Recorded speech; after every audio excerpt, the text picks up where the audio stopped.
Hello and welcome to my channel, Rhino here. Today, I'm looking at a video from the World Video Bible School, which attempts to answer the question of why we should believe in Jesus' miracles. I'm fully expecting the answer to be an extended "for the Bible tells me so," but I'm also completely open to the idea that there will be some new evidence that I've just never heard before. I just don't think that there is. Anyway, let's go!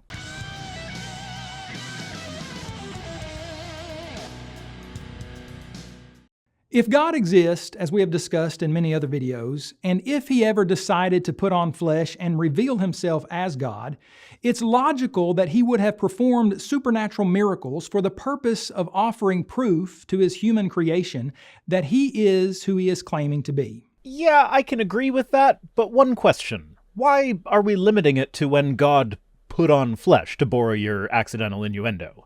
If God was concerned about proving that He was indeed God to the non-believers when He was in His flesh suit, why would He not also be concerned about proving that He is indeed God to the non-believers today? It seems to me that an all-powerful God would be fully capable of proving His own existence, fleshy body or no, and yet we only ever hear stories of times when He performed impossible miracles in the past in a way that cannot be reliably verified, with His miracles getting less and less impressive as our ability to verify miracles gets better and better.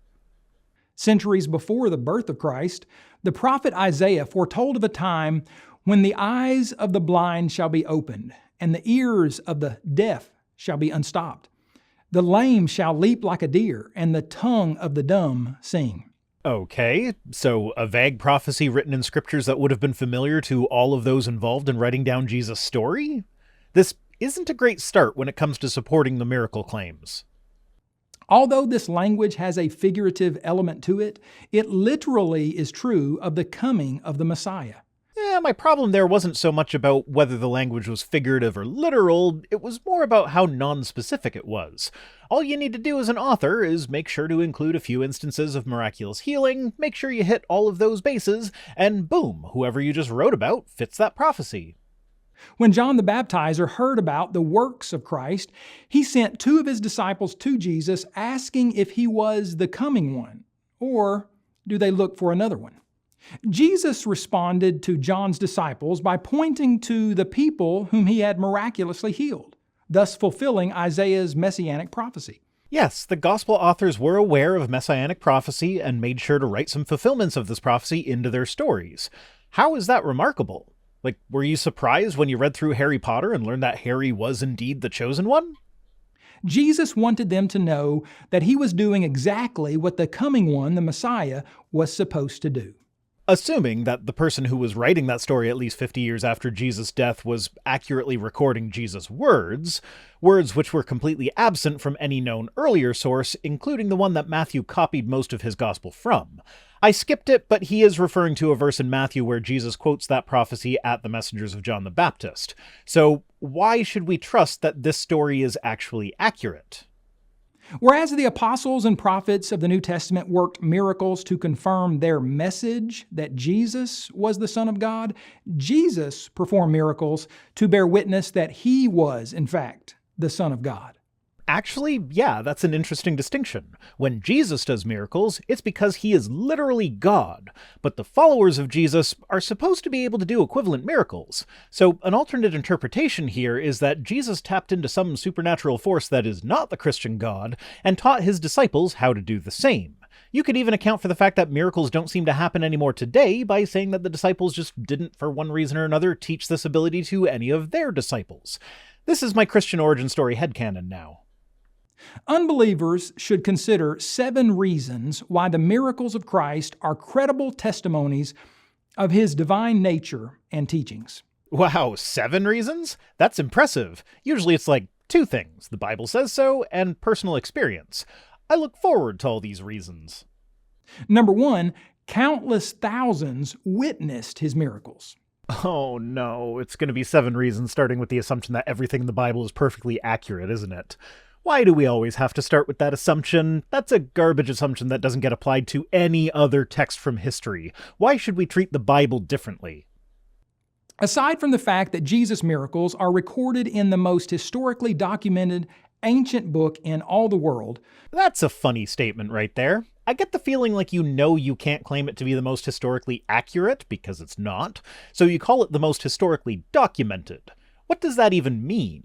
Are you referring to the manuscript count? Because that's really the only way that could even possibly be true, and I'm not even sure if it would be then. But assuming that it would be, having a book copied out a bunch of times does not make the contents of that book true. Which time and again has proven itself to be a reliable witness to history. Sometimes it has, yes. Other times, it does stuff like say that Abraham was riding around on camels several hundred years before domesticated camels made their appearance in Israel. Or it says that there was a massive empire-wide census that forced people to go to the city of their ancient ancestors when no such census has ever happened anywhere. Like, could you even imagine the logistical nightmare that would be? I don't even know what city I would go to for that. And how would that be enforced anyway? The purpose of a census is to count the people and get certain information about them, meaning they don't already have that information. So how would they know if you were supposed to go to Bethlehem or stay in Nazareth? And this isn't even starting to get into the huge historical errors, like the fact that there is zero evidence for a global flood as described by the Bible. I am certainly open to the idea of that story being based on an historical local flood, but not only is there absence of evidence for the flood being global, but there is also evidence of absence for that, like the fact that several cultures all over the world seem to have survived it without even noticing it. But yeah, sometimes it gets the name of a city right or some shit. It also is significant that Jesus' miracles were not done in some remote place on earth with only a few witnesses. No, that's right. They were done in, let me check my notes here, a backwater district of the Roman Empire with a total population of a few 100,000 in the whole area, compared with just the city of Rome's population being at about 1 million people at that time. Though I will definitely grant that Israel's position at the meeting point of 3 continents probably did make it easier to spread the new religion. Instead, the miracles of Jesus were attested by multitudes of people all across Palestine throughout his ministry. They were attested to by these people? Are you sure about that? Or was it just recorded in books written decades later that these people saw them? Because I checked those Bible verses that you're listing there, they just say that there were crowds of people following him around. Where can I find the attestations of those people? There were thousands of them. Surely some of them could have written about it or communicated it to someone who did. Given how many historians were roaming around first century Judea, you'd think that one of them would have noticed such a big movement. But alas, all we have are the Gospels, 4 books written by non-eyewitnesses, with 2 of them plagiarizing liberally off the first, and the 4th sometimes going out of its way to directly contradict the other 3. Thousands of witnesses on several occasions, yet not a single eyewitness account. Almost like the stories were made up, or at the very least, embellished. According to John, Jesus once healed a sick man at the pool of Bethesda in Jerusalem, where a great multitude of sick people had congregated. According to Luke, Jesus healed a paralytic in Capernaum, in the house there in Capernaum, full of Pharisees and teachers of the law who had come out of every town of Galilee, Judea, and Jerusalem. Yeah, he did it in front of, all of the Pharisees and teachers of the law from all over the place. These are educated and literate people who would have been able to write about it, yet none of them ever did. Not that we know of, at any rate. And while the Catholic Church was fond of making the writings of people with dissenting opinions disappear, there were often rebuttals that would give us a glimpse into the contents of their opponents. So the Pharisees apparently didn't think it necessary to write anything down about the guy who was running around with the power of God, either in support of him or against him. I mean, maybe one day we'll find a writing along those lines. I would actually legitimately absolutely love that. That would be fascinating. I would love to see these guys' perspective on the matter. But as of yet, there's nothing. Later, Jesus took 5 loaves of bread and 2 fish and miraculously fed 5,000 men plus their women and children. Yeah, sure he did. Remember how this video is supposed to be explaining why we should believe in Jesus' miracles? Saying, but they really happened though, is not terribly convincing. Truly, countless thousands of Jesus' contemporaries witnessed his miracles on various occasions throughout his ministry. And not a single one of them thought to write about it. They were not hidden or performed in inaccessible locations, incapable of being tested by potential followers. Were they tested? Was someone going around giving Jesus the Penn and Teller treatment, trying to figure out how he did all his magic tricks? I'd actually love to watch a miniseries about that character. That sounds like a lot of fun. Rather, They were subjected to analysis by Jews and Gentiles, believers and unbelievers, friends and foes.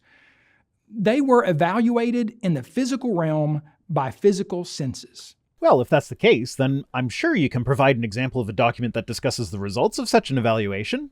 Like an actual critical evaluation where they discuss possible naturalistic explanations and explain how they rule them out, not just a story written by non-eyewitnesses that doesn't even give so much as a name to anyone in the crowd that might have been inclined to doubt the miracles? Number 2, Jesus' miracles were many and various. So, number 1 basically amounts to, you should believe them because they really happened. Source? Dude, trust me. And number 2 is, these things that we still haven't even established really happened to begin with, happened with a lot of variety? Okay. More than a few of Jesus' miracles are recorded in Scripture. The gospel accounts are saturated with a variety of miracles that Christ performed not for wealth or political power, but that the world may be convinced that he was sent by the Father to bring salvation to mankind. Well, that's the reasoning you would find in John, sure, but then what of Mark's Jesus telling people to not tell anyone about his miracles?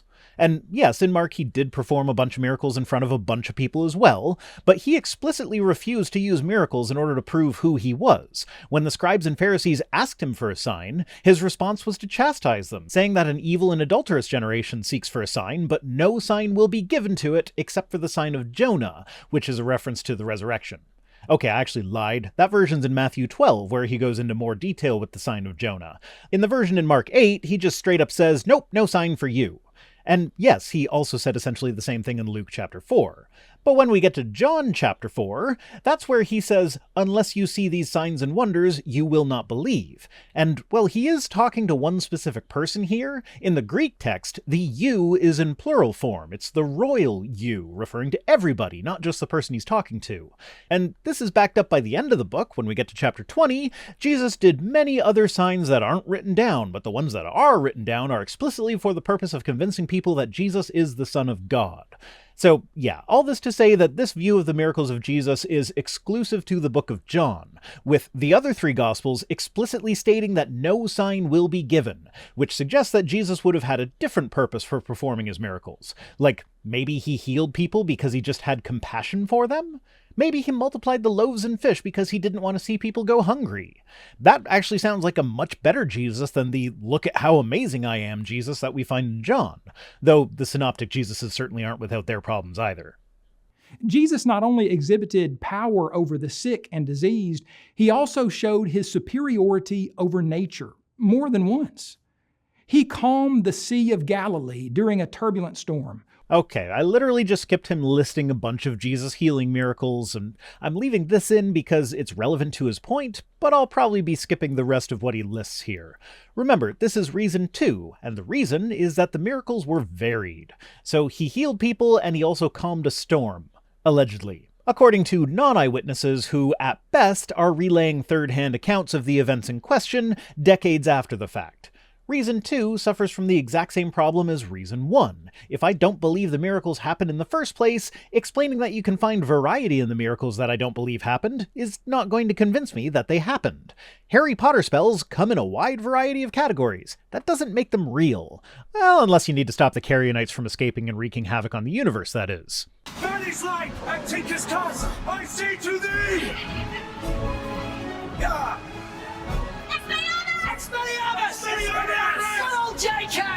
That clip didn't age well, did it? Such a great demonstration of power over death caused many of the Jews who had come to Mary and had seen the things Jesus did to believe in him.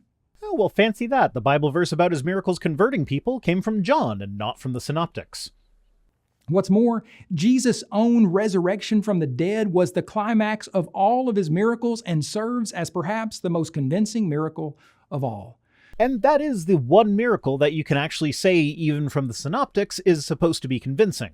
But even then, coming back from the dead isn't all that special in Christianity. You yourself just finished with a list of people that were raised from the dead who were not God incarnate. And there are more than those you listed, including a whole horde of zombies that all resurrected around the same time as Jesus. So either God came to Earth in human form a bunch of times, or Jesus' resurrection doesn't automatically point him to being God. but also, I'll take shit that didn't happen for 500, Alex. Number 3, even the enemies of Christ attested to his works. Okay, now we're getting somewhere. You have writings from some of these scribes, Pharisees, or whoever else witnessed the miracles of Jesus then? Though many of Jesus' enemies who witnessed his miracles rejected him as the Messiah and attempted to undermine his ministry, even they did not deny the miracles that he worked. Not denying something is not the same as attesting to it. My daughter went to a theme park yesterday, and when I asked her how it was, she said she almost died. I did not deny that. This does not mean that I am attesting to her near-death experience. Though I will at this point deny it, it's most likely that she was just scared on a ride that was operating properly, and it was perfectly safe the entire time. At least that's what I tell myself. Don't listen to the Action Park episode of Citation Needed right before sending your kids on a field trip to an amusement park. After Jesus raised Lazarus from the dead in the presence of many Jews, the chief priests and the Pharisees gathered a council and said, "What shall we do? For this man works many signs." Okay, I suppose if they actually said that, then that would be attesting to Jesus' miracles. But how do we know they actually said that? Even if we throw out all scholarship on the matter and assume that John was an eyewitness to the life of Jesus, how did he know what the chief priests and Pharisees discussed at their council, to which he would definitely not have been invited? And that's the most generous position it's possible to take on this matter. In reality, the author of John was definitely not an eyewitness. He was writing at least 60 years after Jesus' death, and he definitely did not get his account from any eyewitnesses. How could he possibly have known the details of a conversation that happened in private 60 years before he wrote about it? I couldn't tell you what was discussed 60 years ago in a meeting of the church I grew up in, and neither could anyone that I still know that goes to that church, even the ones who are old enough to have been present for that meeting, which, actually given the demographics of that particular church, is most of them. So, even if I had an eyewitness to the interview, they could not accurately tell me what happened at this point. Why would it have been any different for John? So, no, we don't actually have Jesus' enemies attesting to his miracles. We have Jesus' followers claiming that Jesus' enemies attested to Jesus' miracles, in a book that is notorious for wanting to make Jesus seem as powerful as possible and can't have anyone doubting him ever, even if they don't like him. According to Luke, even King Herod had heard enough reports about Jesus to believe that he could perform some miracle in his presence. And Jesus refused in that instance. I've heard about Uri Geller being able to do legitimate magic, and I know of people who believe that he really does, even though he's been caught not being able to perform under adequate controls on several occasions. This does not mean that Uri Geller actually has magic powers. Same thing here. Herod heard about a great magician, believed the stories, and asked him to perform. Jesus then refused to perform because that story is in one of the synoptics where his miracles were explicitly not meant to convince people of his divinity. And you can even see the callback to Jesus' earlier proclamation about not giving signs in the wording that's used in Luke. Herod wasn't hoping to see a miracle, he was hoping to see a sign. And again, this is if we just take the story in the gospel at face value. We have no reason to just assume that the gospel is perfectly accurate in all of its details. But even if we do, this is not an attestation to his miracles. This is an attestation of a guy who had heard about his miracles and wanted to see one for himself, but never got to. And the rest of reason 3 is just more of the same, so I'm skipping to number 4. Number 4, multiple writers attested to his miracles. I suppose, but notably there is a huge difference between what a writer is and what a source is. If one writer is just copying the words of an earlier writer, you don't get to call that 2 sources, even though it is 2 writers. The synoptics taken together are essentially one source, and John could potentially be considered a second source depending on how you look at it. I'll just grant that John counts as independent for argument's sake here. The case built for the authenticity of Jesus' miracles is further strengthened by the fact that his supernatural works were recorded not by one person, but by multiple independent writers. Mark, Matthew, and Luke are definitely not independent. Add John in, and we have 2, one of which is significantly later than the other one and shows signs of legendary growth in the intervening time. Even unbelievers admit that various miracles in Jesus' life, including his resurrection, were recorded by more than one writer. Well, yeah, because that's just a basic fact. To take it back to the Harry Potter comparison, the writer of the screenplay for the movies and the writer of the books are two different people. So the fact that Harry is the chosen one has been recorded by more than one writer. But could we really call the Harry Potter movies an independent source? No, they are completely dependent on the existence of the original books, even though they're not identical to them. Same goes for Matthew and Luke. They often copied word for word directly from Mark, exposing them as being definitely not independent works. Sure, there's more in them that might have come from a different source, and there are parts that are unique to each, but enough direct copying has been done that it firmly removes them from the realm of independence. If scholars of ancient history generally rendered facts unimpeachable when 2 or 3 sources are in agreement, that depends very much on the nature of the sources and the nature of the facts. It is a fact that there are multiple sources that attest to the miraculous healing powers of the Emperor Vespasian, but his healing powers are not considered to be an historical fact, and the sources that attest to them are actual historical accounts, one of which actually states directly in his writings that he interviewed actual eyewitnesses to the event and stated that they had no reason to fabricate the story.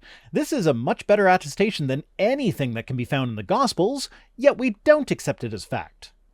Then the multiple attestation of Jesus' miracles by Matthew, Mark, Luke, John, and Paul is extremely impressive.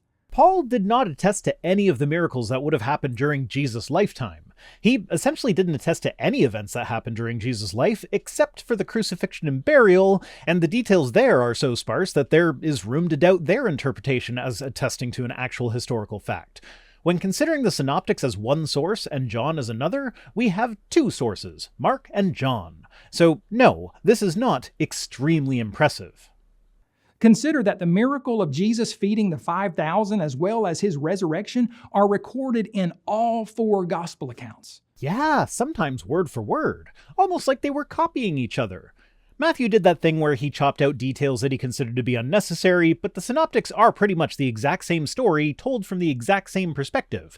John, being John, is different, and in this case, as long as we ignore the bit at the end in the story of John where the people see this as a sign and declare that this means he must be the prophet who is to come into the world, there are no direct contradictions between John and the synoptics for this. So this one could just be the typical apologist thing where it's the same story from different authors. And if the gospel accounts were all written by eyewitnesses and were actually independent of each other, this is exactly what we should expect from most of the stories that are in more than one book. But no, we see word-for-word copying in the synoptics, we see direct and irreconcilable contradictions when they differ, and we often see John seemingly going out of his way to contradict certain details of the synoptics, indicating that even if he didn't have access to the texts themselves, he was at least passingly familiar with some of their details. What's more, the writer's testimony of Jesus' life and miracles is similar enough so as to not be contradictory, but varied enough so that one cannot reasonably conclude that they participated in collusion in order to perpetuate some kind of hoax. Well, collusion wouldn't be the word that I would choose, but they definitely copied off each other. That is not in dispute, unless you want to disagree with the vast majority of biblical scholars, which I actually think you do, because I'm pretty sure that World Video Bible School is of the opinion that the Gospels were actually written by the people whose names are on them, and that they are eyewitness accounts. They are not, nor do they ever claim to be. Like, Luke even flat out states in the opening that he is compiling an account based on several different sources. That would be a weird thing for an actual eyewitness to the events to do. Truly, the fact that multiple writers attest to the factuality of Jesus' miracles should not be taken lightly. It's not, but it also should not be taken lightly that we have clear evidence that none of those writers were eyewitnesses, and several of them copied from each other. If I read a book about the life of Sterling Holloway, the original voice actor of Winnie the Pooh, who died 30 years ago, and then write a book myself, copying the majority of the material from the first book that I read, but adding in a few details not found in that book, or changing the wording now and again to cut out details that I consider unnecessary, does my book then become an authoritative source for the life of Sterling Holloway? No, it does not. Especially not if I don't state where I'm getting my information from and act as though it's original to me. Number 5. The Bible writers vowed they reported facts, not fairy tales. That means literally nothing. Me saying, I swear I'm not lying, does not actually impact the truth of whatever it is I said before that. They might even have honestly believed that they were reporting facts, and so were telling the truth when they vowed that, but that still doesn't make it true. People are often mistaken. They insisted that their teachings and writings were not based on imaginary, non-verifiable people and events, but instead were grounded on solid historical facts. And they were willing to suffer persecution and death for these facts. No, absolutely not. We have no idea who wrote the Gospels. None whatsoever. We do have clues about what types of communities they probably belong to, but that's it. We do not know any of their names, much less how they died. The Apostle Peter in his second epistle wrote that, "We did not follow cunningly devised fables when we made known to you the power and coming of our Lord Jesus Christ, but were eyewitnesses of His majesty." Yeah, sure. The book of 2 Peter, which is universally agreed by scholars to have not been written by Peter, and was written at least 70 years after Jesus' death, claims that they were eyewitnesses. So, back to my Holloway biography analogy, this would be like someone 40 years from now writing about how they were a witness to the life of Sterling Holloway, claiming to have been one of his close friends, while simultaneously writing down things that we know the particular friend he is claiming to be would never have written based on the things that we know about him. Also, if the author of 2 Peter was an eyewitness, then assuming that Peter was about the same age as Jesus, he would have been at least a century old when writing that. Certainly people of antiquity did occasionally live to old ages like that, but the same church tradition that tells us that Peter died by upside-down crucifixion would tell us that he died in 64 CE, at least 36 years before the book of 2 Peter was written. That is quite the logistical problem. The claim that the Bible is filled with miracle myths can be made, but it cannot be reasonably maintained. How so? Speaking historically, a miracle will always be the least likely conclusion, pretty much by definition. A miracle wouldn't be miraculous if it were not a low probability event. We don't accept miracle claims that have better attestation than the Christian ones, like the aforementioned healing powers of Vespasian. So why should we accept the miracle claims that have worse attestation than that? The evidence is overwhelming that the Bible writers understood and insisted that their information about Jesus and His miracles was accurate and factual. And much more likely than their information actually being accurate and factual is that they were mistaken about their accuracy and factualness? You would agree that humans are sometimes mistaken about things, would you not? Given what we know of the authorship of these books, the idea that they were mistaken is not a hard one to accept. But we also really don't have to accept it. It is entirely possible that the authors of the Gospels were not concerned with transmitting literal factual accounts. Even if we assume that the Gospels were biographical in nature, ancient biographies were more concerned with providing stories that exemplified the character and reputation of the subject, rather than giving detailed, literally true accounts of events. So it is entirely possible that the authors of the Gospels propagated these stories knowing that they were not literally true, but not thinking that it mattered since it would demonstrate the character of Jesus. Just as were all other details in their narratives and letters. Number 6, the miracles of Jesus were not silly and overboard. Dude, he literally spat in mud and then rubbed it in a guy's face to cure his blindness. He cast demons into a herd of pigs and then sent them running off a cliff. He turned water into wine so that a drunken party could keep going. He made a show of sleeping through a storm only to act annoyed when the disciples asked him to do something about it, before finally calming the storm down. You and I must have very different definitions of silly and overboard. Also, as long as we're talking about silly miracles, you know that YouTube series The Chosen? Well, I recently found a behind-the-scenes video of theirs where they talk about having to match weather conditions between two shots that were filmed 15 months apart, and oh wow, it was a miracle! After looking far too sunny for a bit, the clouds just rolled in and made it easier to match the shot. And they fully credit God with that being a miracle. It happened. The clouds rolled back in for the rest of the day. Yesterday, we experienced some miracles in the weather where right when we needed the clouds, they came rolling back in. They then go on to talk about how it started raining and the rain ruined several of their shots, making it incredibly difficult to get what they needed. As Jonathan Rumi stood up to do more Sermon on the Mount, PH rushed off to get plastic to cover all of the expensive equipment. Every time he goes out there to finish the Sermon on the Mount, it just starts pouring again. It starts to drizzle, it gets harder and harder, they just go as long as they can.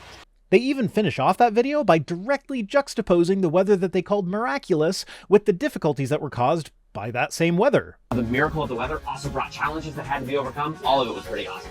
Like, God is all-powerful and he wants us to make this TV show, so in order to help, he made it cloudy so he could match shots, but for whatever reason, he couldn't be bothered to make it not rain while being cloudy, so it had to rain as well? Like, what kind of weak sauce God is your God? People may reject the miracles of Christ because of their disbelief in the supernatural altogether. Yep. Until such a time as the supernatural can be demonstrated to actually exist, I will reject supernatural claims that are made in historical texts. For many reasons, not the least of which is that there's no way to distinguish between which texts should be considered reliable for supernatural details and which should not. Or because their inability to attach naturalistic explanations to various miracles, but they cannot be denied because they are characterized by the absurd and ridiculous. They really can, though. I mean, I guess that's mostly just a matter of opinion, but I definitely do consider them to be absurd and ridiculous. I feel like this is one of those things where if you're raised with it, it doesn't seem odd, but to outsiders it does. Like, as a Christian, this guy probably, on a fairly regular basis, engages in ritualistic cannibalism where he eats his god's flesh and drinks his god's blood. That is absurd and ridiculous, but because he grew up in a culture where it's a normal thing to do, he doesn't see it that way. Perspective can be a hell of a thing. Since the omnipotent Creator chose to control His infinite power and to use it in orderly, rational ways in creating the universe in the beginning, one would expect that when God put on flesh and exerted His supernatural power on earth, it likewise would be characterized as power under control, miracles performed with infinite sobriety and rationality. Yup, spitting in a guy's face while smearing mud all over it to cure his blindness is a totally rational and sober thing to do. And calling the Genesis creation myth rational and sober is a whole other can of worms that I'm just not going to open here. Unlike the stories of many alleged miracle workers from the past or present, Jesus' miracles are characterized by restraint and dignity. Restraint and dignity. Two things that come immediately to mind when you think of the drunken end to a wedding party and spitting in a guy's face. Number 7, Jesus worked wonders that are not being duplicated today. Wow, really? Are you sure you want to go with that? Like, absolutely sure? Because let me just quote Jesus for a moment here, as recorded in John 14:12. Truly, truly, I say to you, whoever believes in me will also do the works that I do, and greater works than these will he do, because I am going to the Father. The fact that nobody does the same things as Jesus today is not evidence for Jesus' miracles. It is evidence that Jesus was wrong when he said that anyone who believes in him would be able to do the same things as him. And if Jesus was wrong about something, then he couldn't have actually been God in the flesh. So number 7 here is actually pretty conclusive proof that even if Jesus' miracles actually happened, they don't mean that Jesus really is God. In fact, this would pretty clearly indicate that he's not. Neither the modern alleged faith healer nor the 21st century scientist is duplicating the miracles that Jesus worked while on earth 2,000 years ago. Well, I mean, all that I said earlier aside, there have been entire magic acts around duplicating the miracles of Jesus. Some of them are admittedly cop-outs that I wouldn't really count as duplicating them, but others are pretty solid imitations, all without any supernatural intervention. Pseudo-wonder workers today stage seemingly endless events where willing participants with supposed sicknesses appear and act as if they are being healed of their diseases by the laying on of hands.